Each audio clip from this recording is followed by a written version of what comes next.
One. Alright. Go, ready? Mm-hmm. Alright, so the person who was videotaping me was asking in a microecon video, why is it that when you move from 2 to 3, there's a 50% increase? All of this, like, it took a while to explain, but the reason why when you move to 2 to 3, you get a 50% increase. Let me just start off with this. When you move from 1 to 2, you get a 100% increase. Right? Mm-hmm. So let's put it this way: you have pebbles. So this is a pebble, just one pebble. So you have one. These are two pebbles. They just have two. And the question you're asking, person who's videotaping me, is what I explain is that, like, the importance of percentage. Percentage, based on what I know, is just used to represent something that exists. So you have this pebble here, right? Mm-hmm. You have that pebble here, and that's just one pebble. And percentage is just used to represent it.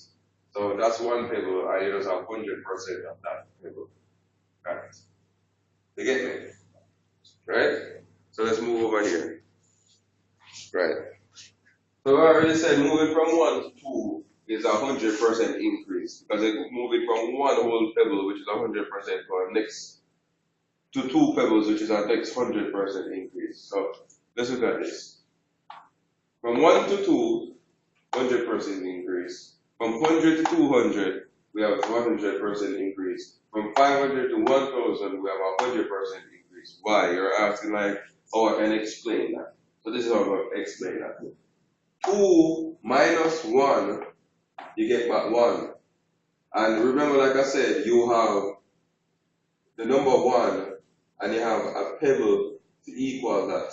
And percentage is used to represent anything, but in this case, it's this pebble is going to be 100% of that entire thing. 100 minus 200, you get back 100.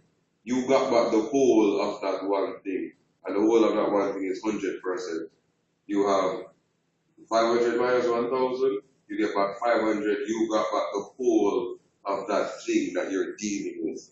And like remember, we said the whole of that thing in this case is 100%. So now we have the case. You're asking, how is it that in the microecon video I watch it on YouTube, that when you go from 2 to 3, we have a 50% increase? This is why. The reason is 3 minus 2, you get back 1. You didn't get back the original whole thing that you're dealing with. Like when we got back, this is the original thing, we got back 1. This is the original thing, we got back 100. This is the original thing, we got back 500. So we're just going to know that it's going to be less than 100%. But now we want to specify what you did, like the specific percent. How we want to know it's 50%?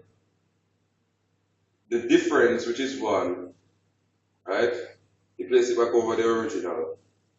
That's 50%. Because we're just going to know that the value that you're going to be dealing with is going to be less than 100%, because you did not get back the whole thing. Like what we said already, one whole thing of anything, in this case, that's going to be just 100% of that. We didn't get it back. So it cannot be 100%.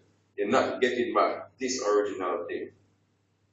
Note, the 2 is the original thing. When you subtract it, you don't get back 2. You get 1. That's different. So you can't get back 100%. So you know it's going to be less than 100%. So all of this is going to explain. You move from 1 to 2, you get a 100% increase. But when you move from 2 to 3, you get a 50% increase. You don't get back the original that you're dealing with.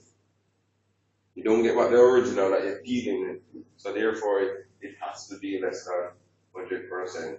And how I use to explain this is the fact that the difference is placed over the original, and that's 50%. And I think that's how I can explain it. I'm not a teacher or anything. I'm just trying to explain this to you, the person who videotaped it, and hopefully the world understands what I am doing. Universal Infinitus. That's the tutoring stuff. The name of us company, whatever. So yes, right. yes. You can stop playing.